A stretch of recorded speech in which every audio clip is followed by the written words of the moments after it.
Apresentação? Tá pensando, né? Será que é esse? Qual?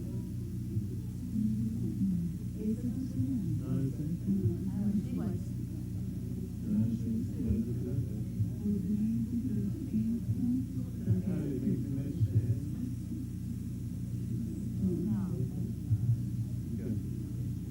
Apresentação massa. Esse é o meu. Apresentação massa. Aí tem uma que eu mexi.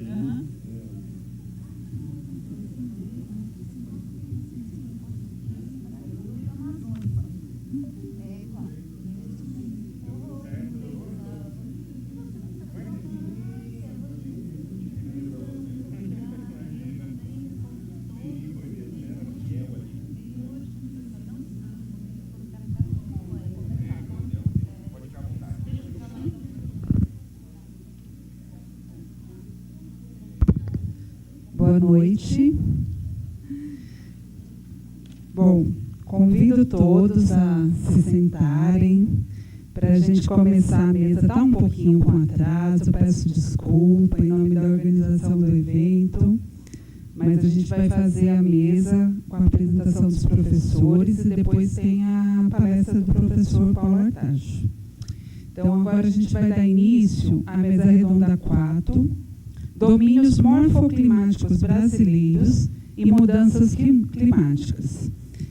Eu vou chamar para compor a mesa, primeiro a professora Márcia Aparecida da Silva Pimentel, possui bacharelado e licenciatura em Geografia pela Universidade de São Paulo, mestrado em Geografia também pela USP, assim como doutorado em Geografia Física.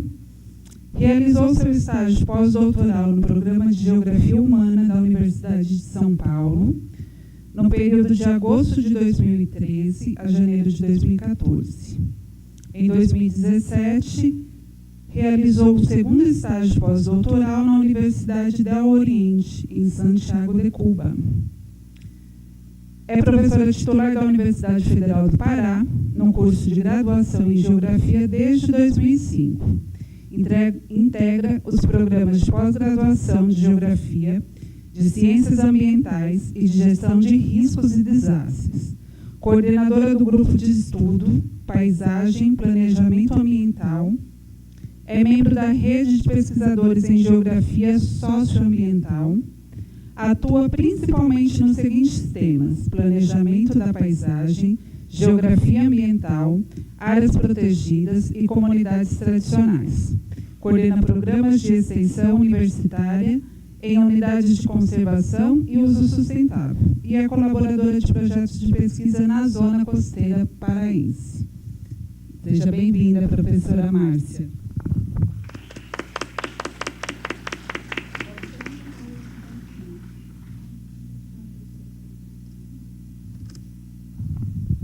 Estou com a plaquinha da professora Cláudia, ela também iria mediar essa mesa, mas por problemas de saúde ela não está aqui presente, tá bom?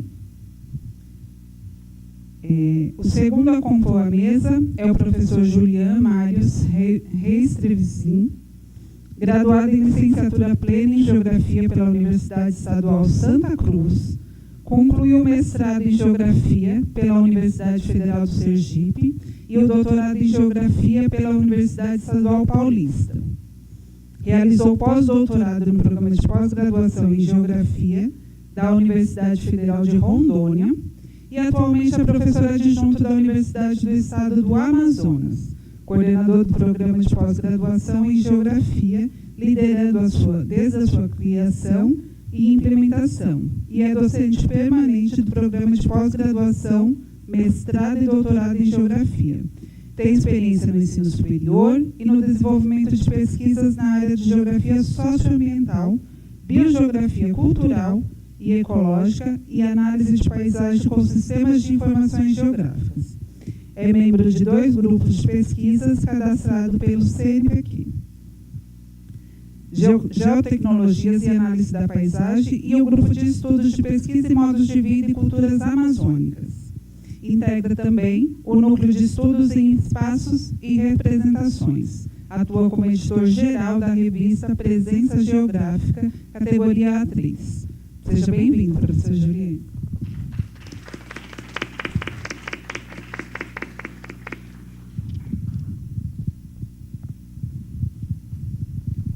para fechar a nossa mesa, a gente tem o prazer de receber a professora Vânia Regina Pivello, que é professora titular do Departamento de Ecologia da Universidade de São Paulo, possui graduação em Ciências Biológicas pela Universidade de São Paulo, mestrado em Ecologia e Ecossistemas Terrestres e Aquáticos, também pela USP, e doutorado pela Playa College, pela Universidade de Londres.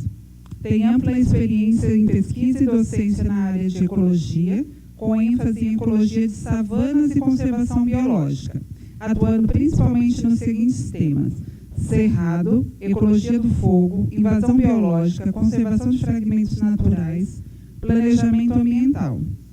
Vem conduzindo e coordenando vários projetos científicos, junto ao Laboratório de Ecologia da Paisagem e Conservação, assim como vem prestando assessoria técnica científica em diversas organizações não governamentais, além de organizações privadas e também governamentais. É assessora científica da FAPESP, CNPq, CAPES e diversas revistas científicas.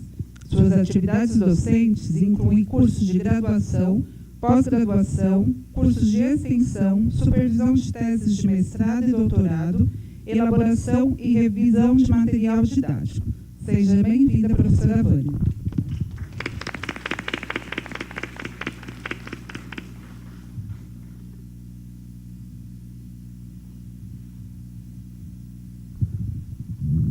A gente vai já dar início, tá? A fala do professor Julian, que vai começar as apresentações hoje.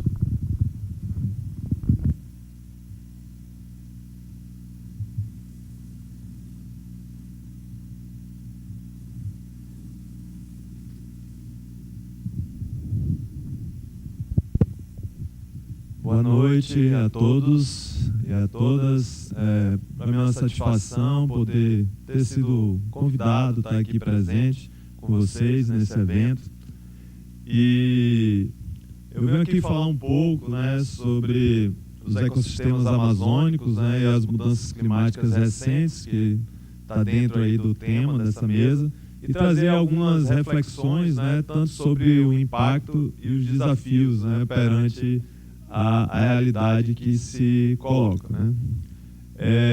Nós sabemos que as mudanças climáticas são fatores, né, que antigos, né, históricos, dentro da Amazônia, quando nós entendemos a teoria dos refúgios e todas as alterações climáticas que influenciaram na biodiversidade, na constituição da biodiversidade amazônica.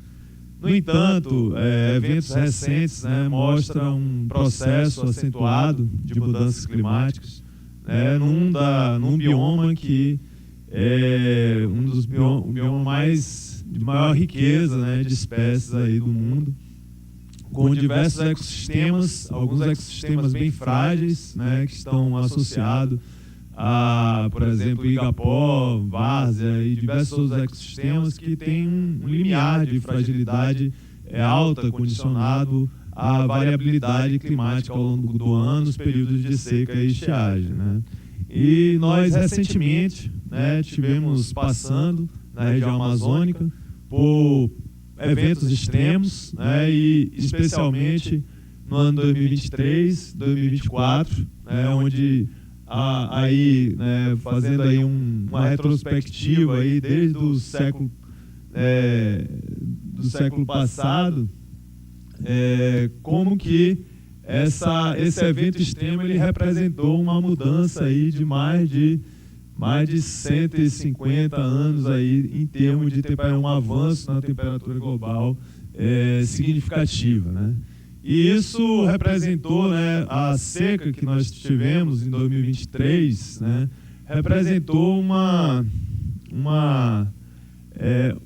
um impacto, né, muito grande, tanto sobre a biodiversidade, quanto sobre a sociobiodiversidade, sobre a sociedade, os povos amazônicos, né? E, nesse sentido, 2023... esse evento extremo de seca, que também a gente pode ver o nível do Rio Negro em Manaus, né, no período de vazante, nos últimos 10 anos, como que 2023 representou um recorde aí de mais de 100 anos, e 2024 ainda consegue ter um recorde maior ainda, né? Chegou a 12,11 a cota do metro do Rio Negro, né? E 2023 tinha sido 12,77 ali no Porto de Manaus, né? Então, isso gera impactos altíssimos econômicos, políticos, porque o rio é o principal meio de transporte da Amazônia, né? E com isso há toda uma problemática social, econômica, política, mas também ambiental, né? Então, dentre dessas problemáticas ambientais, nós temos uma condição que é o nível de umidade da floresta é um dos fatores, né, que mais defende ou mais contribui para que a floresta ainda esteja em pé. Então, períodos estendidos de seca e com seca severa, a floresta fica mais suscetível às queimadas e aos incêndios, né? E aí nós temos aí, embora 2023, 2024, o índice de desmatamento, os dados do PRODES não sejam os mais altos, mas a quantidade de incêndios florestais e de área de floresta desmatada é muito significativo, principalmente porque, para quem mora em Manaus, viu um 2023 e um 2024 inigualável em termos de poluição atmosférica, né? Então, em 2023, 2024, na cidade de Manaus, passaram-se dias e dias que não era possível ver nem o sol, né, em função da cortina de fumaça sobre a cidade. E o que isso acarreta, né, também sobre a biodiversidade, são perdas incalculáveis, porque não é só a área de floresta queimada, né, mas também o solo, enfim, todos os fatores que estão abióticos, que estão ligados a esses ecossistemas, mas também esses períodos de seca, veja isso, até um Igapó sendo queimado, né? Ou seja, uma das áreas mais úmidas da Amazônia, que muitas vezes a gente, nas aulas de biogeografia, costumamos dizer assim, que o Igapó, ele é diferente da várzea, que tem um período de seca, vamos dizer assim, o Igapó ele fica mais tempo submerso, né, do que a várzea. Então, o período que o Igapó fica assim, vamos dizer assim, sem estar coberto por água, é um período muito curto e às vezes nem ocorre a depender do ano, né?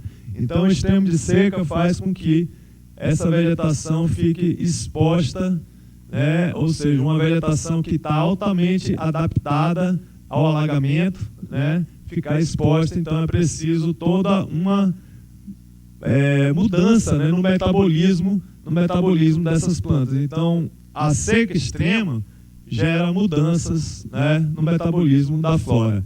E essas mudanças no metabolismo da flora vão, sobretudo, impactar também a fauna, né?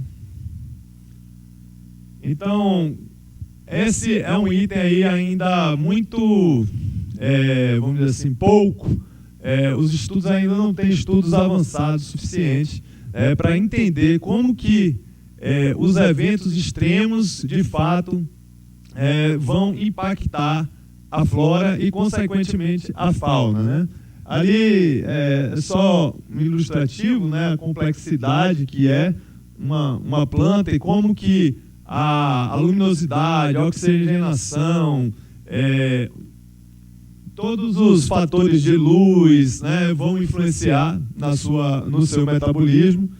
E ali é um dado, um estudo que traz os períodos, né, de floração e frutificação de comunidades por estrato. Que muitas vezes a frutificação e a floração ocorre, né, ou dependendo, né, normalmente de plantas de árvores, né, de dossel, mas no final do período seco, enquanto as de subbosque no período mais úmido, né, então isso varia aí o que o estudo traz. Mas o que acontece, né, que eu trago esse questionamento, é sobretudo em uma pesquisa, um projeto que eu venho desenvolvendo, e a gente tratando com um parataxonomista experiente, ele conversando sobre a percepção dele sobre mudanças climáticas. Ele está todo dia na floresta identificando plantas, né, identifica até nível de espécie, né, todas as espécies arbóreas. E ele falou da percepção dele de que ele tem percebido nos últimos anos a diminuição da floração das espécies florestais, e tanto no tempo, né, de permanência, quanto na incidência da floração, porque ele coleta, né, as plantas, e também, consequentemente, nos frutos. E isso, no caso especificamente, ele fez uma observação sobre a reserva Duque, né, que fica ali, a maior reserva ali urbana, né, e que isso faz com que haja uma mobilidade de espécies, né, vindo para a sede, onde tem algumas árvores plantadas, que tem frutos. Então isso influi o quê?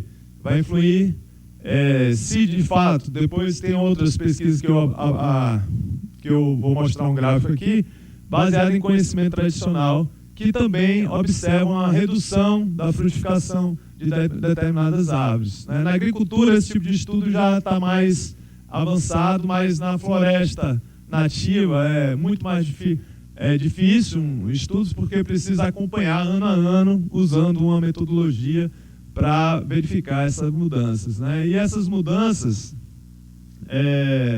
que é uma importante questão de pesquisa, né, pode gerar extinção, né, a mobilidade da fauna, graus diferentes de extinção, competição, né, consequentemente extinção e mudança na dispersão das espécies. Então, existe muito a se conhecer dos impactos dessas mudanças na floresta amazônica e nos ecossistemas, porque dependendo do ecossistema, dependendo do extrato do ecossistema, esses impactos, e dependendo da espécie, esse impacto é diferenciado. Aqui, tratando um pouco sobre a resistência ambiental de sítios, de áreas úmidas internacionais, né?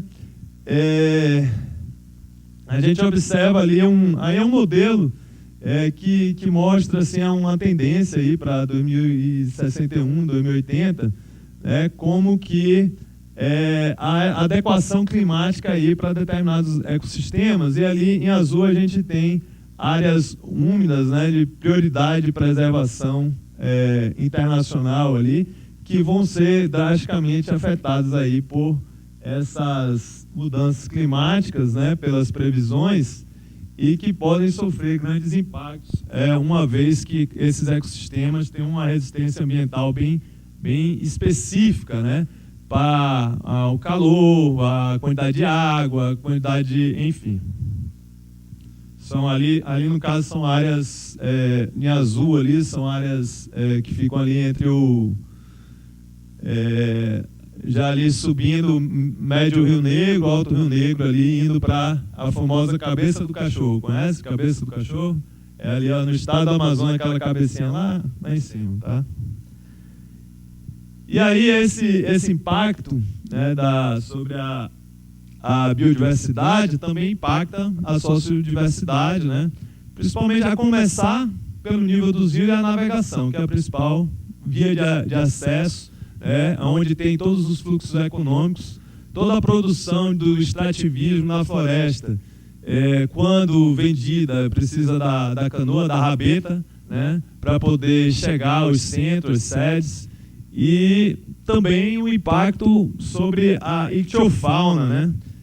Aqui é um gráfico que mostra aqui uma entrevista, 34 entrevistados, né, em comunidades fluviais, que mostra que o que eles percebem de espécies arbóreas que são afetadas dentro da mudança, das mudanças florestais, né? Então, os entrevistados perceberam assim, as espécies mais afetadas, castanheira, saizeiro, com redução da produção aí, em função de mudanças florestais ou climáticas, né? Então, o impacto sobre a ictiofauna e a pesca, né? Por exemplo, em 2023, na seca extrema, os manejadores deixaram de pescar cerca de 30% da cota autorizada pelo órgão do IBAMA, né? Então, o manejador do pirarucu, no caso, que é um peixe que há manejo em reserva de desenvolvimento sustentável. Então, houve um controle que essas populações tradicionais precisaram diminuir a quantidade do pescado, e isso há um impacto para essas populações, impacto econômico, etc., né? Mas também, alguns dados mostram assim, que foram vistas alterações, né, no período de estiagem prolongado extremo, afetando o ciclo reprodutivo das espécies, né, de peixe, algumas espécies de animais chocando ovos, né, e muito jovens, tornando-se mais vulnerável à predação e mudanças ambientais, porque também no período de estiagem, ao mesmo tempo que o pescado pode ficar um pouco mais escasso, ele fica mais fácil de ser pescado porque ele tem menos espaço de fuga, né? Então, isso, né, contribui para o aumento da mortandade, né, de diversas espécies aquáticas, né, e que fica exposto a também os predadores. Os predadores, principalmente os jacarés, né, que tem nos rios, consomem grande quantidade de peixe porque eles ficam ali confinados, né, muitas vezes na situação de uma seca maior.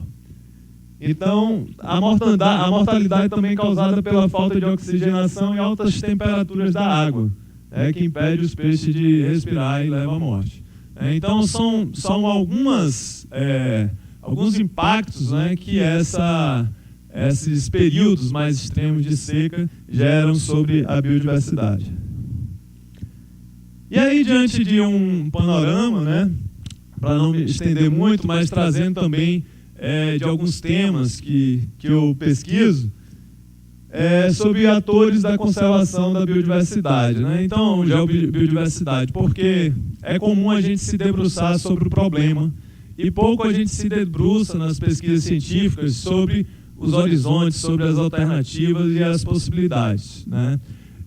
Eu venho estudando durante um tempo a relação da religiosidade, espiritualidade dos povos, né, tradicionais, originários, e a relação com a natureza. E nesse sentido, a gente observa que do mesmo jeito que a dessacralização da natureza dentro da sociedade urbana e industrial é uma das gêneses do desmatamento e da visão da natureza como recurso natural a ser apropriado pelo mercado, né, para acumulação, a visão de uma natureza sacralizada está presente desde os primeiros preservacionistas e conservacionistas, né? Por exemplo, Marsh, que foi um importante autor da corrente preservacionista, ele diz: o homem esqueceu há muito tempo que a terra lhe foi dada apenas para usufruto, não para consumo e muito menos para desperdício perdulário. Então, dentro das interpretações, aí é uma interpretação, porque a Bíblia, as Escrituras, foi muito usada para justificar a matança, mas também tem trechos que mostram a responsabilidade do homem perante a natureza. O John Muir, outro importante teórico, ele coloca: não somente os animais, mas as plantas, rochas e a água eram fagulhas da alma divina que permeiam a natureza. Esse autor entendia que a base do respeito à natureza estava em reconhecê-la como parte de uma comunidade criada. Por que eu estou trazendo isso? Porque a religião, a religiosidade, a espiritualidade influenciou a filosofia, influenciou a economia, influenciou a relação que a sociedade estabeleceu com o meio ambiente.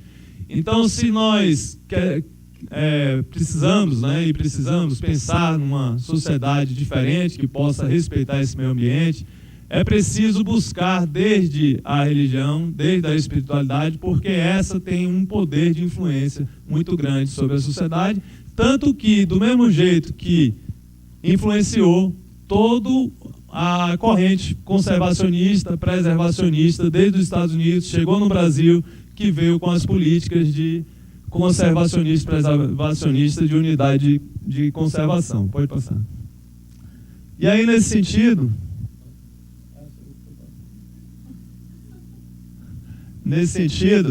eu trago aqui uma visão indígena e seringueiros, né? Os indígenas, no caso Kaxinawá, entendem a natureza que não está fora do humano. O humano está dentro da natureza, reconhece marcos e traços da sua cultura verdadeira, em hábitos, sons e desenhos de animais e espíritos. Para o Kaxinawá, a natureza não existe sem permear pelo espiritual. Seria apenas pó, né? Então, entender essa socio-biodiversidade é mais do que simplesmente reconhecer que esses povos têm uma relação diferenciada com a natureza, mas entender como que eles veem essa natureza na sua essência e como que, muitas vezes, a gente tem sempre uma ideia de que a sociedade está apagando essas culturas, mas muitas vezes essas culturas chegam à sociedade, trazendo para a sociedade novas formas de pensar. Os seringueiros, por exemplo, na declaração final do primeiro encontro dos povos indígenas no Xingu, né, liderado aí por Chico Mendes, eles escreveram uma declaração, né, que foi importante no movimento que depois surgiu a reserva de desenvolvimento, a reserva extrativista, né, a primeira reserva extrativista, que foi uma nova unidade de uso sustentável.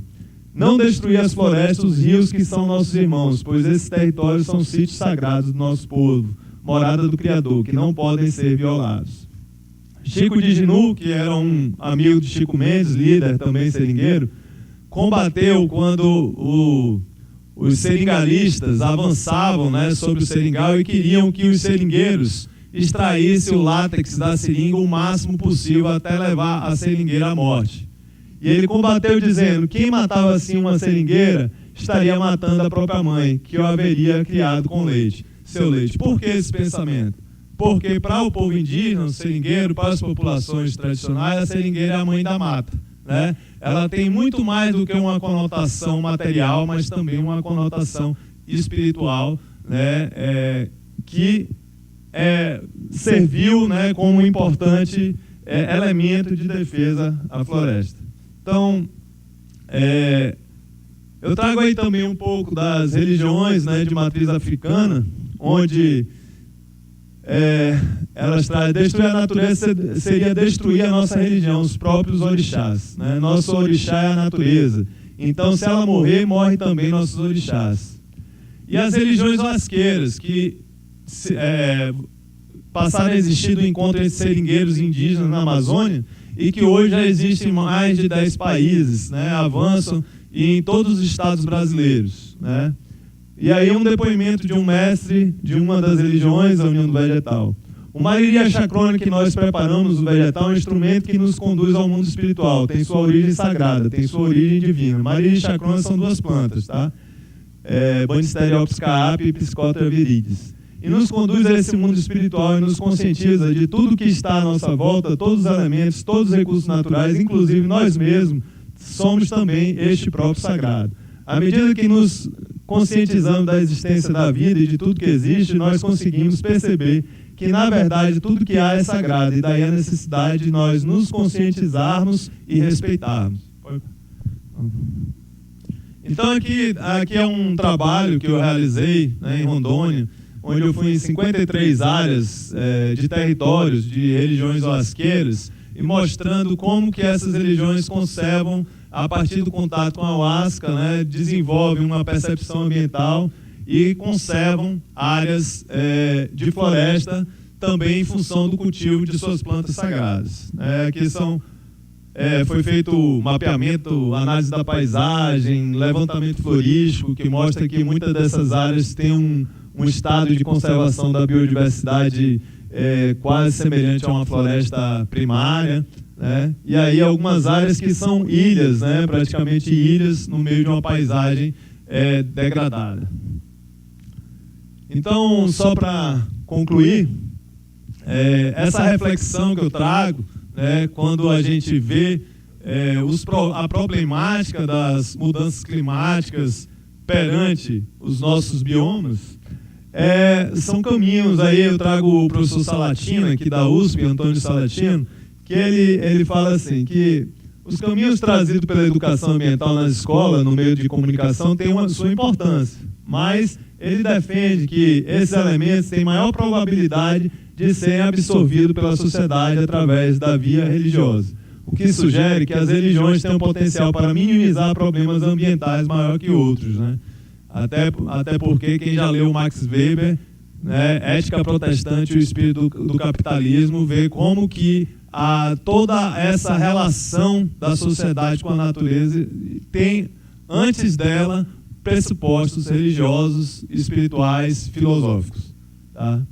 Então, hoje clamamos por visões e práticas que possam conduzir à transcendência da crise civilizacional, uma sustentabilidade socioambiental. E, como diz Irigaray, uma experiência nova de reencantamento do mundo e uma relação não mercantilista com a natureza que permita superar o subdesenvolvimento mental, psíquico, afetivo e humano. Grato.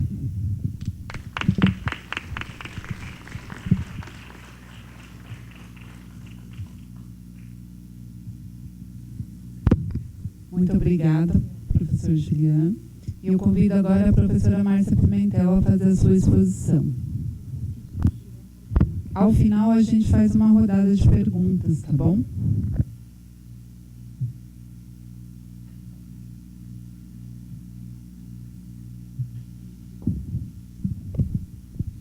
Então, acho que já boa noite, né, a todos e todas. Eu sou Márcia Pimentel. Quero começar agradecendo aqui a comissão de organização, né, a Sueli, a professora Sueli, foi minha professora no período da graduação, né, quando eu estive aqui. Eu tenho que fazer um agradecimento também ao professor Felisberto Cavalheiro, alguns de vocês, alguns podem ser que tenha conhecido, porque foi meu orientador. E um dia, no mestrado e no doutorado, então um dia o Felisberto disse assim, então, a gente trabalhava já com parques, né, com as unidades de conservação, de proteção integral, em Campos do Jordão, né, o Parque Estadual de Campos do Jordão. Então, já estava desenvolvendo a minha dissertação. E o professor, eu tenho isso até hoje, você quer falar sobre o planejamento da paisagem? E acrescente a percepção.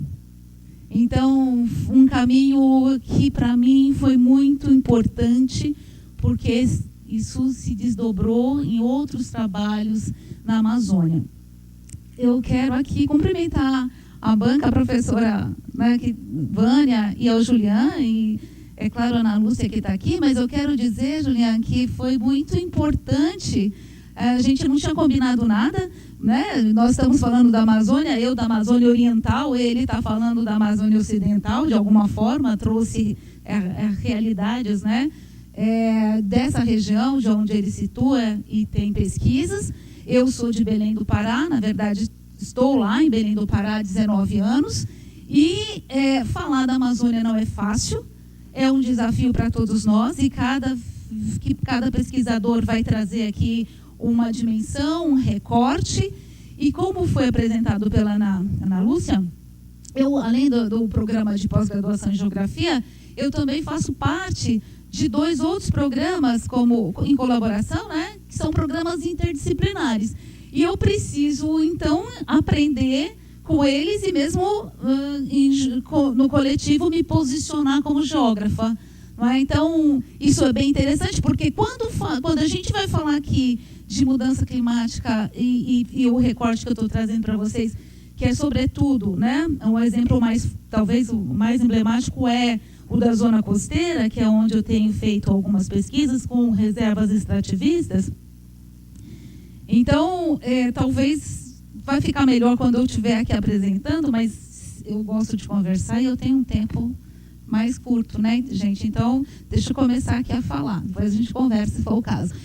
Bom, o tema da mesa são os domínios, né? Então, a Amazônia é um macrodomínio, como dizia o Aziz Absaber. E quando ele faz essa descrição, né, dentre muitas descrições e análises, né, sobre a Amazônia, então ele fala onde ela se situa. E essa situação é impressionante. Ele dá o exemplo do anfiteatro. E o que é um anfiteatro para a gente? Eu costumo falar para os meus alunos, não tem uma ideia de anfiteatro se não é uma área escalonada, né? Escalonada, e nesse caso da Amazônia, obviamente esse mapa não vai ilustrar isso agora, mas há todos esses rios que convergem de um lado, de outro, que vai formar essa grande área, essa rica drenagem dessa região. Então, isso é muito importante e eu trago, acho que no ano de centenário a gente tem que falar muito do professor Aziz Absaber, como realmente a gente tem visto em várias homenagens. O que eu preparei? Bom, primeiro eu vou, assim, né, dizer um pouco sobre o que esses especialistas, alguns meus colegas, né, lá do programa das Ciências Ambientais, cuja maior parte é da meteorologia e que, entre eles vão trazendo sobre as mudanças climáticas, né, para a Amazônia, mas eu estou assim, muito feliz que o professor Artacho vai falar depois da nossa mesa, então isso vai ser impressionante, né, como sempre. Os cemitérios das castanheiras na floresta de terra firme, então essa divisão clássica, né, que às vezes nos coloca terra firme, várzea, igapó. Eu não vou falar dos igapós, olha que bom que o Julian já falou sobre isso, porque o terceiro item é a açaização da floresta de várzea, e quero dizer que eu fui muito contemplada também pela fala do professor Eduardo Neves ontem, e hoje, inclusive, pelo professor Joly, quando falou de polinização, porque isso, tanto o cemitério das castanheiras quanto a açaização da várzea, incide na perda, né, de agentes polinizadores.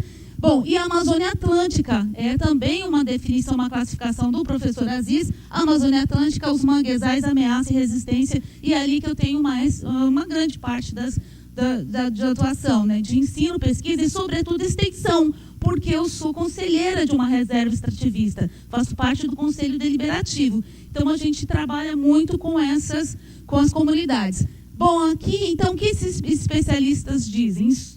Né, de uma forma muito, vamos dizer, direta, né? Mas a Amazônia vai ficar mais quente, né? E vai acontecer alterações no padrão de precipitação. Julian já mostrou isso com essas secas de 2023 e 2024. E esses eventos extremos, eles vão ser muito mais recorrentes. Então, alguns especialistas ali do INPE, do INPA, do Museu Guild, ou seja, da USP, né? Tem um coletivo de autores ali, cada artigo são vários autores que discutem, e vou fazer um recorte também, fiz uma seleção para trabalhar com os eventos de seca. Né? Então, sempre falo, é muito para falar da Amazônia, assim como de outras regiões, mas, né, não dá para a gente explicar tudo. Então, o Luiz Aragão é um pesquisador do INPE, e junto com outros autores, ele vai dizer assim, eles fazem pesquisas com os eventos de 2005, 2010, 2015, e o INPE, nesse primeiro mapa aqui, apresenta também o 2023. Quer dizer, o que aconteceu durante esse período, né? O Oceano Atlântico, as águas do Oceano Atlântico se aqueceram e interferiram na ZECIT, né, na zona de da convergência intertropical. Ora, a gente teve evento de El Niño, ora a gente teve aquecimento do Pacífico. Então, às vezes, esses fenômenos, acontecem ao mesmo tempo, eles coincidem, né? E aí, secas extremas. Então, em cada artigo ali, né, nesse primeiro artigo ele apresenta isso, nesse mapa, e embaixo um outro mapa, uma sequência de mapas que vão observar, que vão mostrar 2005, o extremo de seco de 2005, então déficit hídrico 2005, 2010, 2015, e a correlação com os incêndios, que é uma preocupação enorme para a floresta, que, como o Julian colocou, é úmida. E por que tem tanto incêndio? Mas é que o padrão de umidade, como a gente está, né, lendo, está acompanhando, a floresta que queimava na borda, por conta do intenso processo de desmatamento, agora está queimando também no seu interior. Então, isso é extremamente grave e preocupante, de acordo com o que se tem falado lá, tem se pesquisado, né? O mundo inteiro, né? Assim, os artigos estão em colaboração com outras universidades também. Então, como eu sou professora também da geografia, e a gente tem uma turma em Altamira, né? Altamira, no Pará, um município onde está Belo Monte, eu sobrevoando, né, pude constatar esse período de 2024 na redução do volume de água do rio Xingu. Então, nesse período de outubro, a média no volume de água chegou a 4,75 metros e 75 centímetros. Aqui, no outubro desse ano, foi a 2,34 metros. Então, isso foi extremamente prejudicial para as populações que estão ali. A gente tem uma reserva extrativista, isso tudo é a montante de Belo Monte. Então, olha, a reserva extrativista do Riozinho do Anfrísio e as populações que dependem do rio, como eu só estou reiterando aqui, muita coisa que já foi falada, essas populações, elas ficaram totalmente impactadas, sem poder circular nos seus produtos que comercializam, sem poder comprar outros, e além do que a mortandade de peixes. A gente sabe também, o ano passado, também lembrou aqui, que foi amplamente divulgado a morte, né, as mortes dos botos na região de Tefé, né? Então, a gente tem períodos de seca extrema 2023 e 2024. Então, aí esse artigo da professora Luciana Gatti, também do INPE, e outros colaboradores, vem mostrar para a gente do papel das atividades humanas nessa região e as implicações. Então, primeiro ela fala dos serviços ecossistêmicos, é o que o professor Jolie estava dizendo aqui, de forma, né, brilhante, e aí ela fala das florestas. Olha, a floresta é importante, porém, a gente está observando que a função de sequestro, de sumidouro de carbono, ela está sendo substituída para ser fonte de carbono. A floresta está sendo fonte de carbono, em função do quê? Do desmatamento. Então, eles fazem uma setorização ali da região da Amazônia, e aquilo que está em vermelho significa a coincidência do desmatamento com a emissão de carbono. E incêndio, o fluxo ali também dos incêndios. Então, esses artigos são bem interessantes, muito importantes. Aqui do outro lado, um outro artigo do qual o professor Paulo Artacho também faz parte, né, mostra para a gente o desmatamento no primeiro mapa, na sequência os incêndios, né, que o B, o C, né, e a última, a pluma, a fumaça.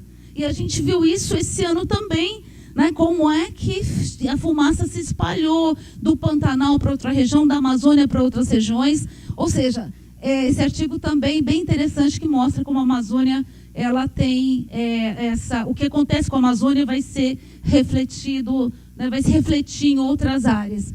Bom, o impacto na floresta, então, de tudo isso aqui que a gente também já conhece, né, todos nós aqui que estamos preocupados com isso,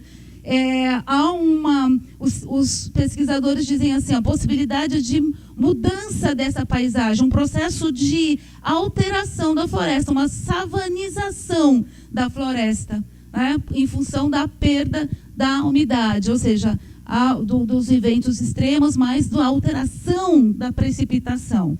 Bom, e aqui a gente tem um artigo de 2010 que mostra, o artigo não é de 2010, eles trabalham com a seca de 2010, o impacto disso na mortalidade de determinadas espécies, e nesse setor ali da Amazônia Ocidental, né? Então, mortalidade e a baixa produtividade da floresta. E do outro lado, a importância das espécies de raízes profundas para possibilitar a infiltração da água, ao mesmo tempo é a sua própria sobrevivência. Entretanto, em períodos de seca, até essas espécies não conseguem e isso está articulado com o tema anterior, elas não conseguem se manter. Então, a gente está em situações bastante complicadas, de acordo com esses pesquisadores. Esse artigo do Luciano, um colega meu lá também, do PPGCA, das Ciências Ambientais, vem mostrar para a gente como é que as castanheiras estão sendo impactadas, né?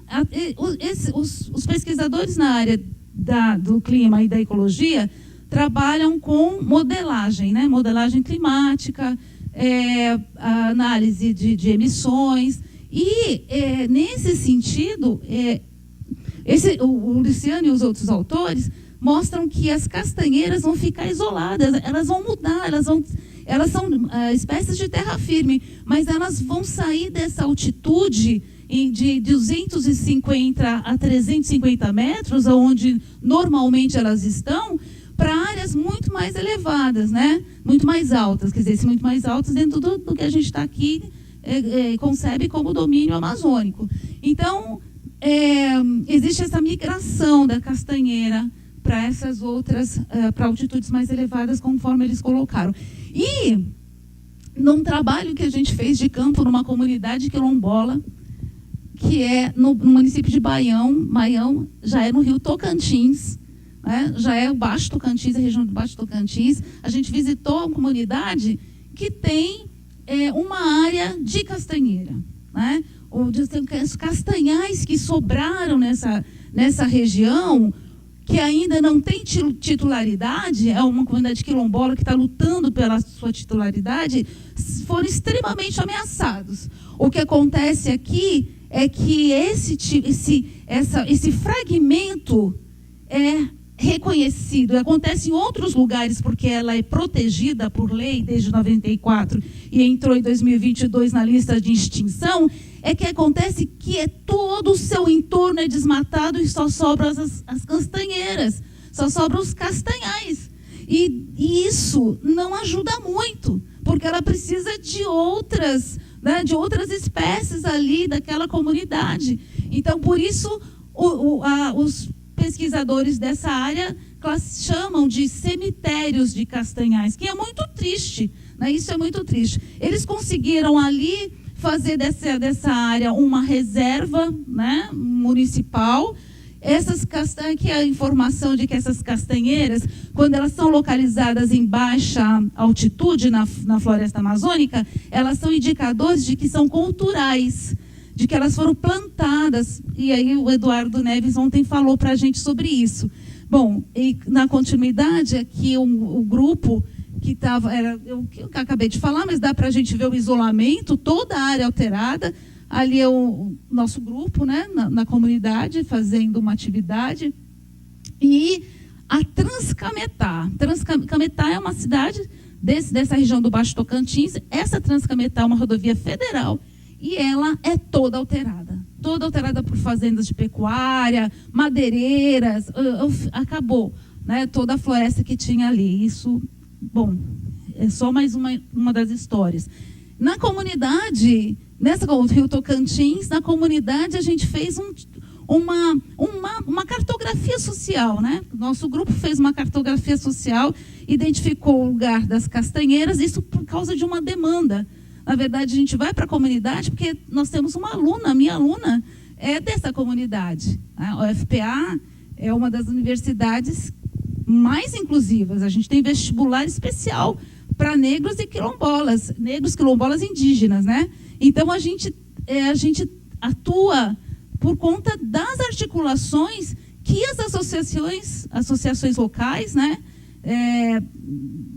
demandam, né? Acho que isso é também importante. Então, a gente fez para ajudar na gestão, para que a associação pudesse se organizar, mobilizar, né? A gente construiu com eles esse mapa. Só para dar um exemplo. E tem uma curiosidade sobre isso, me avisa, porque tem muita coisa para falar. Tá, então eu vou passar. Bom, vou falar da açaização. Eu tenho que falar nos 5 minutos do açaí, gente. Isso é importante, porque o que a gente está vendo em nome da bioeconomia é a açaização da várzea. Então, estou numa outra unidade morfológica, uma outra composição vegetal, uma fitofisionomia diferente. E esse manejo do açaí, da forma como está sendo, também está impactando nessa floresta nativa de açaí. E a gente está reduzindo os polinizadores. Então, o ganho no futuro, quer dizer, na verdade não vai ter ganho no futuro, porque está falando uma floresta só de açaí, não tem diversidade. Então, esse estudo que está sendo feito nessa região muito produtora de açaí, que próximo às ilhas, nas ilhas, porque Belém tem a parte continental e tem a parte das ilhas, com alta produtividade, né? Essas ilhas são ilhas de várzea, né? São várzeas holocênicas, e aqui, então, muito açaí. Agora, o manejo faz com que a gente tenha açaí o ano inteiro. Entretanto, proximamente, a gente não vai ter mais esse açaí, né? Que nem na safra, né? Então, também não é uma história bonita de se contar, mas é o que está acontecendo e está sendo estimulado pela bioeconomia. Obviamente, também, os pesquisadores dizem assim, olha, a bioeconomia pode ser a chave para o desenvolvimento da Amazônia, mas em que termos? Dentro de um capitalismo verde, né? Eu acho que isso precisa ser rediscutido. Então, as mudanças no nível local e no nível da paisagem, eu vou pedir para a gente chegar na Amazônia Atlântica, que são os manguezais, muito bem desenvolvidos esses manguezais, lá nessa região. Do Pará ao Marajó, tá minha amiga ali do Pará, desculpa, do Amapá até o Maranhão, passando pelo Marajó, né? Tá minha amiga professora Rosalva ali, e lembrando, né, do Maranhão. Então, a gente tem açaís muito desenvolvidos e muito bem conservados, não é? Em função da umidade e da temperatura. O fato é que o aumento do nível do mar ameaça esses manguezais. Então, aqui um pouco sobre as funções também, serviços ecossistêmicos, né? Se a gente quiser chamar assim, né? E lembrando que são também essas áreas sequestram muito carbono, então é fundamental lembrar sobre isso. E as reservas extrativistas. Hoje a gente tem, no Pará, são 14 reservas extrativistas marinhas. Não tá faltando o mapeamento das 2 últimas deste ano, mas isso forma um corredor, né? Um corredor de unidades de conservação de uso sustentável. São mais de 30 mil famílias, né, que vivem da extração do caranguejo e da pesca, né? E essas comunidades, elas estão organizadas em associações, elas têm, eu não posso dizer que elas têm toda a força que a gente queria que tivesse, mas elas estão empoderadas, né? E isso essa é uma questão interessante, porque eu sou conselheira, participo das atividades e quando sou demandada, a gente atua com pesquisas para dar respostas àquilo que se precisa, né? O que é preciso para fortalecer, por exemplo, discutir o que é mudança climática e como têm sido as políticas sobre isso, porque isso incide na vida dessas famílias. Agora, que eles percebem as mudanças, isso é fato, porque migraram da parte insular que compõe, né, essa região costeira para o continente, porque as suas ilhas foram inundadas, né? Porque também não conseguem mais definir o defeso, pode ser o próximo, o defeso do caranguejo. A andada do caranguejo está sendo antecipada. Então, isso é um reflexo de uma mudança ambiental que está acontecendo ali e, portanto, é difícil que eles recebam recurso pelo defeso, porque não tem um calendário definido. Né? Então, a andada do caranguejo é o suatá, é chamado de suatá, é o período de reprodução em que eles dizem, olha, o caranguejo sai para namorar com a condessa. Então, só porque a gente trabalhou bastante aqui nesses últimos anos, desde 2010, né, numa primeira reunião ali das lideranças, das reservas extrativistas marinhas, tinha do sul até o norte, né, passando pelo nordeste, representantes de reservas extrativistas marinhas. Até o ano passado, quer dizer, aqui a imagem mostra aqui um trabalho que a gente fez no ano passado, e que se criou um documento chamado Caminhos para o Bem Viver. Aí eu lembro de que hoje foi falado, né, um pouco sobre essa... tá bom, tudo bem, tá bom, consideração. Eu agradeço. Eu só assim nas considerações, eu acho que tem muita coisa aqui que é do cosmo, né? Como falou aqui o Juliano, é do cosmo, do corpus e da praxis. Então são trechos da literatura e da música, né? Por exemplo, essas primeiras aqui, que falam da importância dos recursos da floresta. Mas o último é uma citação da Eliane Brum, que fala sobre amazonizar. Eu gostei muito desse conceito, dessa palavra, amazonizar. E tem uma outra, para encerrar, que é o conceito de maretório. Na geografia, a gente fala de território. Quando eu cheguei achando que isso fosse ser interessante para as comunidades, a gente começou, olha, conflito de território, porque tem conflito. Eles falaram, professora, por que então? Aqui não é território, nossa relação é com a maré. É maretório, professora, é maretório. Então, isso se espalhou depois, né, e nasce exatamente a partir de uma identidade. Não dá para pensar o manguezal sem gente. Né? Não dá para pensar, aliás, não é só o manguezal em si, é também a terra firme, porque tem conexões, é geossistêmica. Eu agradeço, eu fico à disposição. Obrigada, desculpa pelo tempo.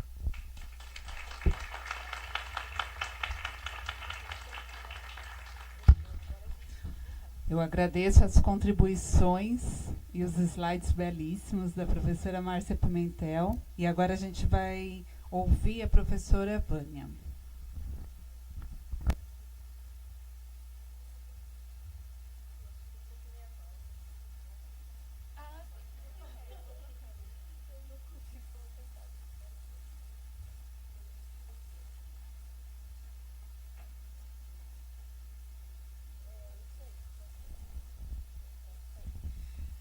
Bom, acho que já é boa noite a todos. Primeiro eu quero agradecer o convite de estar aqui. Obrigada, Sueli, minha companheira de graduação. Obrigada pela comissão coordenadora aqui do Congresso. E eu estou muito contente de estar aqui e parabenizo os meus antecessores aqui pelas falas tão bacanas, né? Bom, meu nome é Vânia, eu trabalho com Cerrado aqui na próprio Departamento de Ecologia. Peraí, vou sair aqui. Tá. Posso fazer aqui? Cadê? Aqui. Tá. Bom, então eu vou falar sobre os impactos aí das mudanças globais no Cerrado. E aí eu só queria lembrar aqui de algumas características importantes do Cerrado que eu vou usar ao longo da fala, né? Primeiro, a sua enorme extensão territorial, que é mais ou menos 1/4 do país, e essa grande extensão territorial traz junto com ela uma grande variação topográfica, climática, geológica e edáfica, e aí a gente vê aí no Cerrado diversas paisagens, diversas fisionomias vegetais, áreas mais úmidas, mais pedregosas, enfim. Então, toda essa variação de ambientes, ela traz uma biodiversidade muito grande, né? Então, tanto em questão de vegetação, a gente tem cerca de 12.600 espécies de plantas, na verdade são mais, né? Porque muitas gramíneas nem foram descritas ainda, mais de 1/3 delas são endêmicas do Cerrado, e isso faz com que o Cerrado seja a savana mais diversa do mundo. Acompanhando também essa diversidade de plantas, a gente tem uma enorme diversidade de animais. Aqui peguei só os vertebrados para a gente ter uma ideia, mais de 1.300 espécies, sendo também uma grande parte delas endêmicas. E uma coisa super importante é lembrar que o Cerrado é a nossa caixa d'água, né? Então a gente tem aí 8 das 12 maiores bacias hidrográficas do Brasil, tem as suas nascentes no Cerrado, e grande parte do território do Cerrado é composto por essas bacias. E outra coisa, o que está lá no mapinha, são os aquíferos. Então, o Cerrado também é palco aí de grandes aquíferos, Guarani, grande parte do Guarani, o Bambuí, e essa recarga de aquíferos é bastante devida à questão das raízes, que alguém já falou, acho que foi a Márcia, de raízes profundas. Então, as raízes das plantas do Cerrado, exceto as graminoides, então todas as lenhosas, as árvores, arbustos e muitas herbáceas, que não são gramíneas, elas têm suas raízes que podem chegar a 20, 30 metros de profundidade. E isso dá um nome, né? O pessoal fala que o Cerrado é floresta de ponta cabeça, né? De cabeça para baixo. Mas essas raízes profundas, elas direcionam a água que vai, então, recarregar os aquíferos. Isso lembrando, né, que as chuvas são sazonais. Então, a gente tem um período aí de 6 a 7 meses de chuva e essa água cai em grande quantidade e graças a essas raízes, dirigida para a profundidade do solo. E eu não podia deixar de falar do fogo, que é um fator muito importante, evolutivo para o Cerrado. Então, diferentemente da Amazônia, o fogo ele faz parte do Cerrado, mas faz parte na medida certa, não na medida como ele vem ocorrendo atualmente, né? A gente tem lá um diagraminha onde você vê que a evolução das savanas da América do Sul ocorreu há cerca de 10 milhões de anos atrás, e há cerca de 7,5 milhões de anos aconteceu uma coisa muito importante, que foi uma evolução das gramíneas, né, das gramas, dos capins, de um tipo de metabolismo chamado de C3 para um outro tipo de metabolismo chamado C4. E essas plantas, essas gramíneas com metabolismo C4, elas têm a capacidade de produzir muita biomassa, né? Muitas folhas e produz essa grande quantidade de folhas, que na época seca, lembrando que a gente tem uma situação de sazonalidade, na época seca essas folhas secam e tempestades, raios que vêm os raios, né, que vêm das tempestades de verão, eles acabam naturalmente incendiando aí partes do Cerrado. Mas como vem a chuva apaga e as queimadas ficam sendo em mosaicos, né? Bom, essa é a situação natural. Hoje o que a gente tem é completamente diferente disso. Então, há estudos que mostram que as plantas e os animais do Cerrado, eles evoluíram junto com o fogo há cerca de 7,5 a 5 milhões de anos atrás. Bom, e a gente vê isso, né, na várias características das plantas, como as famosas cascas muito grossas para proteger os tecidos internos, brotação, seja do extrato herbáceo, seja das árvores, a floração, logo depois que queima, o Cerrado parece um jardim, você vai uma semana depois, está tudo florido, e essa plantinha ali que parece um buquezinho ali, ela é muito curiosa, ainda está se estudando o mecanismo, mas em 24 horas depois do fogo, ela produz as flores e ela floresce e fica desse jeito. É uma coisa maluca. Bom, os animais também têm adaptações, então a gente tem muitos animais fossoriais, né, que se enfiam em buracos, tem os que fazem os seus ninhos que são isolados termicamente, os que vão pastar na rebrota após o fogo. Então, tudo isso são adaptações do Cerrado ao fogo. Bom, e aí, falando, já que desde o Joly já vemos falando de serviços ecossistêmicos, então essa grande biodiversidade, essa grande variedade de ambientes, ela proporciona aí uma série de benefícios aos seres humanos ou serviços ecossistêmicos, seja de provisão, então alimento, material para artesanato, como está mostrado ali, medicinais, várias coisas. Também serviços de regulação, né, como a própria drenagem e recomposição dos aquíferos, né, recarga dos aquíferos, a captação, o sequestro de CO2 da atmosfera. A gente acha que só a floresta que faz isso, né? Floresta é o máximo. Cerrado também só que ninguém olha para baixo da terra e ninguém vê a quantidade de raiz que tem lá captando carbono, né? E aí todas as condições que o Cerrado oferece para o turismo e também a riqueza na cultura tradicional do povo do Cerrado.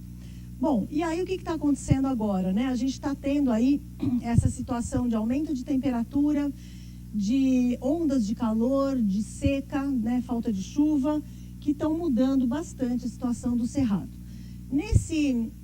Nesses dois mapas, a gente vê aí a América do Sul e a Central também ali, lá para cima, mas isso daí veio do último relatório do IPCC, onde a gente vê nesse gráfico mais à direita, a gente vê as projeções que no gráfico mais à esquerda, várias delas já estão acontecendo. Então, por exemplo, as temperaturas, aumento de temperatura média, aumento de temperaturas máximas, seca, aumento de incêndios, tudo isso já está acontecendo, a gente já está vendo, né?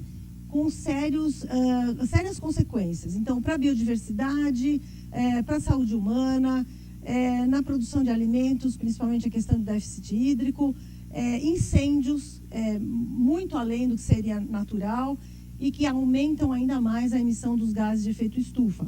Então, eu queria, isso a gente já sabe, de mídia, a gente já vê isso acontecendo, eu queria mostrar alguns trabalhos que quantificam isso. Bom, esse primeiro trabalho, o nome dele é bem sugestivo, né, que o Cerrado está se tornando mais quente, mais seco, né? Ele já mostra que as alterações climáticas, elas já estão sendo verificadas no nível local e no nível regional. As temperaturas máximas já têm um aumento de 2,2 a 4 graus. As mínimas também têm um aumento aí de 2 e tantos graus. Umidade relativa do ar já diminuiu de 15%. Isso no período de 1961 a 2019, né, que foi o período que eles analisaram. E uma coisa super importante, isso a gente não ouve muito falar, é a diminuição do orvalho. Então, o orvalho noturno, ele é a fonte de água para uma grande quantidade de espécies de plantas e de animais na época seca, porque não chove. Lembrando lá que fica lá uns 5, 6 meses sem chover, onde que eles vão tirar a água? Do orvalho. Então, isso tudo está diminuindo muito e aí eles até falam, esses autores, em colapso do ecossistema. Outra figura do relatório do IPCC eles mostram aí os impactos, eles fazem previsões, né, de impactos na biodiversidade com diferentes aumentos de temperatura. Aquele 1,5 graus, na verdade, a gente já está nele, já está passando dele, né? Então, antes a luta era para ficar em 1,5 graus, já acabou, esquece 1,5 graus, a gente já está muito perto dos 2 em alguns lugares. A borda lá do Cerrado com a Amazônia tem locais que já está em 4 graus de aumento. Então, a situação está muito séria. E aí a gente vê aí a perda de espécies, né? De espécies, quanto mais laranja, pior é. Bom, o que a Márcia mostrou da castanheira é também o que eu vou mostrar aqui, uma série desses modelos de distribuição de nicho. Então, os ecólogos gostam de fazer modelos, né? E aí, esses modelos de nicho, você pega as espécies e você vai ver quais são as condições ideais de vida para aquelas espécies. E aí você vai mudando essas condições e vai vendo o que vai acontecendo. Então, esses modelos, numa forma geral, esses modelos, eles indicam que a grande maioria das espécies vão ter aquela seta branca lá, elas vão se dirigir para o sul e também para as áreas mais montanhosas, que é onde você tem temperaturas mais baixas. Agora, eu vou falar de alguns modelos de nicho. Esse foi um dos primeiros que apareceram, onde eles analisaram 162 espécies de árvores e viram aí perdas de mais de 50% de área de vida dessas plantas. Então, em mais da metade do Cerrado, elas não conseguiriam viver mais. Outro modelo de nicho que também com plantas, aí foi um número maior de... Gente, eu não enxergo... 1.553 espécies de plantas, não só árvores. Eles praticamente corroboram, né, o estudo anterior, e eles mostram também uma série de problemas aí, num cenário mais otimista, ou seja, eu botei ali embaixo, né, os cenários, um cenário de mais ou menos 1,8 grau de aumento de temperatura. Ele tem... Nossa, não enxergo nada. Peraí, vou tirar os óculos para enxergar melhor.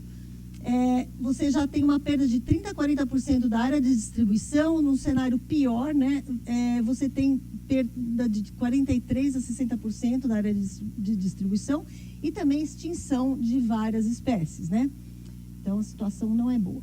Nesse trabalho aqui, onde eles pegaram uma quantidade muito maior de plantas, né, 7.398 espécies de plantas, eles fizeram projeções para o ano de 2040, e uma coisa também tem a perda de área, perda de espécies, mas uma coisa importante que eles colocam é essa questão das altitudes, né? Então, as plantas das montanhas, elas seriam as perdedoras, porque elas não têm mais para onde subir.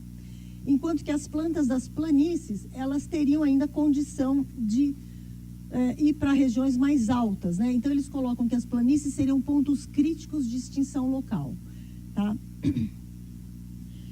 Ali embaixo, a gente vê aí as duas projeções, né? Dos dois cenários, e nas partes mais azuis, que são muito poucas, é onde haveria o ganho de espécies, seriam as que migram das partes vermelhas, amarelas e verde mais claro. Também para os animais, vários modelos de nicho mostram as situações nada boas, né? Para morcegos, então esse trabalho aí com 262 espécies de morcegos também mostra essa migração dos morcegos para o sul, perdas de espécies. Para os mamíferos também, a gente tem, essa seta esquece que ela está no lugar errado, mas para os mamíferos também a gente tem uma situação parecida, né? E aí, para os mamíferos, eles colocam um dado importante, que é o seguinte: a previsão, os modelos prevêem que que vai ter, né, uma situação de homogeneização, os bichos vão migrar também para sul, para regiões mais ao sul, e vai haver uma homogeneização no sentido de que as espécies mais especialistas, que têm mais exigência de ambiente, vão se extinguir. E o que vai sobrar são aqueles generalistas que aguentam aí qualquer coisa, né? Então, a gente vai ter uma perda muito grande de espécies também. Esse trabalho... Nesse trabalho, eles já juntam a questão de uso das terras. Então, muitas vezes, assim, a gente vai falar um pouco de uso das terras, porque os usos das terras potencializam o problema climático, né? Então, a gente tem aqui também perdas e etc., mas uma conclusão bem ruim. Eles mostram no mapa lá da esquerda, o que está em azul são as áreas que seriam, então, as que sobram mais adequadas para as espécies se estabelecerem e migrarem, né, mais para essas regiões. E aí a gente vê que nessas áreas é justamente onde quase não tem unidade de conservação. E aí a gente precisa pensar em criar unidades de conservação nas áreas onde vai ter mais condição das espécies sobreviverem. O Julien falou sobre as folhas, a questão do calor nas folhas. Então, esse trabalho é bem interessante também, que ele mostra exatamente isso, né? O aumento de temperatura sobre as folhas.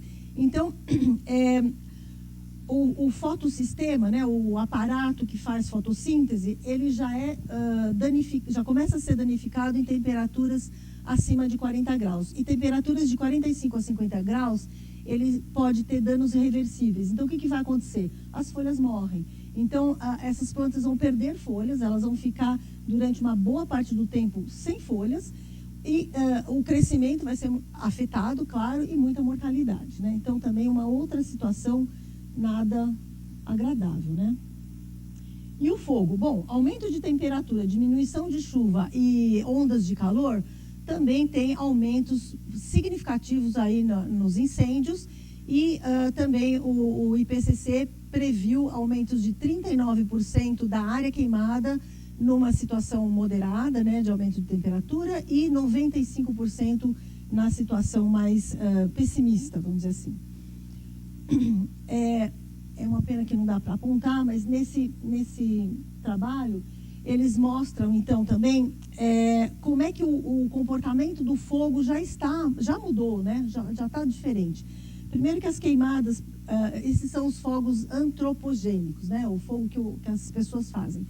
Então, ocorrem principalmente hoje no centro-norte, especialmente ali na região do Mato Piba, que é a fronteira agora agrícola, Mas naquele gráfico que tem umas barras verdes, amarela e vermelha, ele está mostrando que a área queimada, então tem um ponto médio onde tem um aumento de área queimada em cerca de 18% nesse período de 1985 a 2022. A gente já tem queimadas que queimam áreas maiores. Isso é muito ruim, porque se você queima áreas muito grandes, os animais principalmente sofrem muito, eles não têm para onde fugir.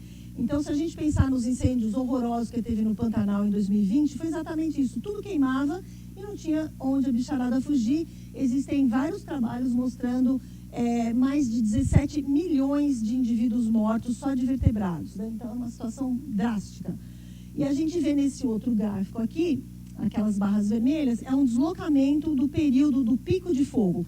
Então, esse pico de fogo costumava acontecer de julho a setembro, e agora ele já está deslocado para agosto e outubro. E o que isso significa? Significa que o fogo está acontecendo em época mais seca ainda e com intensidade maior, com severidade maior, enfim, mais danoso. As ondas de calor também, ali a gente vê, eu coloquei um círculo na região do contato do Cerrado com a Amazônia, que que está mais terrível, né? Onde mais tem essas ondas de calor, quanto mais vermelho, pior. E existe uma forte relação entre as ondas de calor e as queimadas. Então, essas barras cor de laranja, sei lá, cor de rosa, são anos onde teve queimadas em áreas muito extensas e elas coincidem bastante com ondas de calor. Porque você tem, nas ondas de calor, aumento da temperatura do ar e do solo, diminuição da umidade, isso aumenta a inflamabilidade da vegetação e aumenta os incêndios, né? E aí, lembrando que esse ano de 2024 foi um dos piores anos para queimadas, não só no Brasil como um todo, que é aquele gráfico lá da esquerda, mas também no Cerrado, né? Cerrado teve um aumento de 221% de queimadas nesse ano, no mês de agosto, em relação aos outros agostos, né? E aí a gente vê essa imagem de satélite, que é uma coisa assustadora, onde tudo está queimando. Acho que foi do dia 24 ou 25 de agosto. E essas emissões que são lançadas, o CO2 que é emitido com as queimadas, é muito horrível quando queima tudo ao mesmo tempo, porque não tem vegetação para fazer fotossíntese e capturar esse carbono de volta. Então, lembrando que na Amazônia, queimou a árvore, morreu, acabou. Mas no Cerrado, não. O Cerrado é adaptado, então ele rebrota. Só que leva um tempo para rebrotar. Se você queima tudo, não tem folha para fazer fotossíntese e capturar esse carbono lançado, né? Eu vou passar isso aqui. A questão da água também está drástica, né? A gente tem ali um gráfico que vai de 1950, eu acho que até 2000 e talvez 24, eu não enxergo, 24, né? Onde a gente tem anos com excedente hídrico, que são os azuis, e anos com déficit hídrico, que são os vermelhos. Então, o que é normal de acontecer, alguns anos com excedente, alguns anos com déficit, assim vai havendo um equilíbrio. Mas, a partir de 1990, mais ou menos, o que a gente vê? Só déficit hídrico, né? E aí, se a gente for olhar também essas barras ali embaixo, a gente só vê aumento de secas de vários graus, desde a extrema até a moderada, ao longo de todo esse período.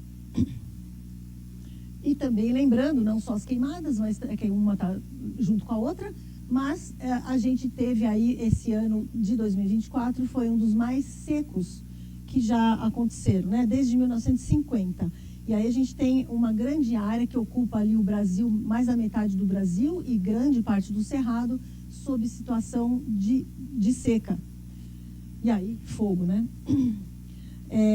Nesse trabalho aqui, eles mostram, é bem interessante, que eles analisaram 81 bacias hidrográficas e eles conseguiram separar o efeito das mudanças climáticas e o efeito do uso das terras nas bacias, né? E eles já veem aquela porçãozinha à esquerda, são as porcentagens de perda de fluxo d'água, já houve perda de fluxo d'água. E aí a gente vai ver aqui embaixo dos mapas, são em quais bacias. Então, em cerca de 80% a 90% das bacias já estão sofrendo perda de fluxo d'água, né? Isso vai dar, então, descontinuidade de rios, insegurança hídrica, impactos na agricultura, na geração de energia e na biodiversidade. Que, na verdade, é o que está desenhado ali embaixo, né? Nesse esquema do IPCC, eles fazem também projeções, aí utilizaram 12 culturas, e eles estão mostrando aí os impactos. Quanto mais cor-de-rosa, pior é a situação. O primeiro a gente já está nela, mas chegando aí nos 3,3 a 4,8, a gente tem uma situação bastante crítica para a nossa agricultura. Lembrando que o Cerrado é o grande produtor de commodities e o grande fonte de riquezas da economia do Brasil, que está centrada nisso, né? Bom, então, o que isso nos traz? Nos traz que todos aqueles benefícios e serviços ecossistêmicos, eles estão sendo seriamente ameaçados, né? E, infelizmente, eu termino minha palestra assim, numa situação bem triste, não queria deixar ninguém deprimido, mas é isso. Obrigada, gente.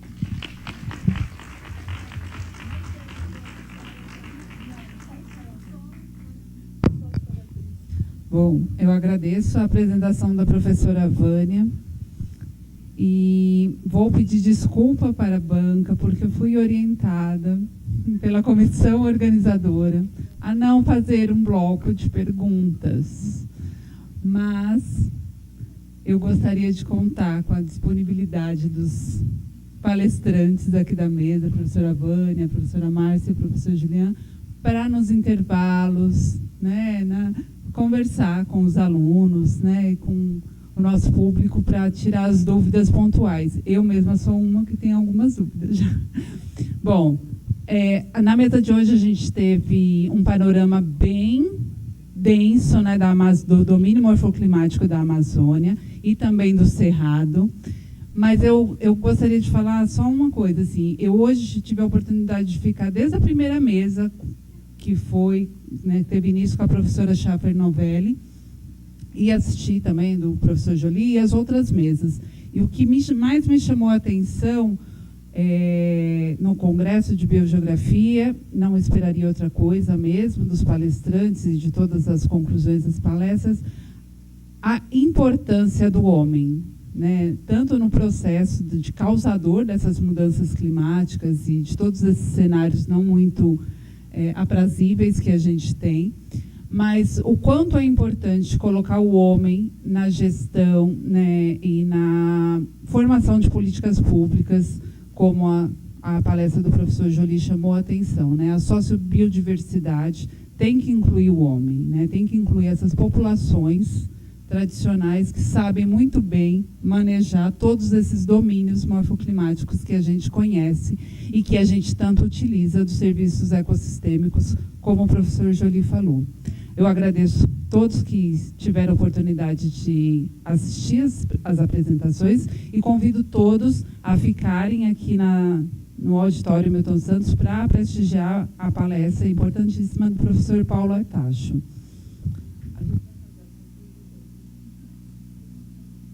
Após a palestra, a gente vai ter o sorteio dos livros.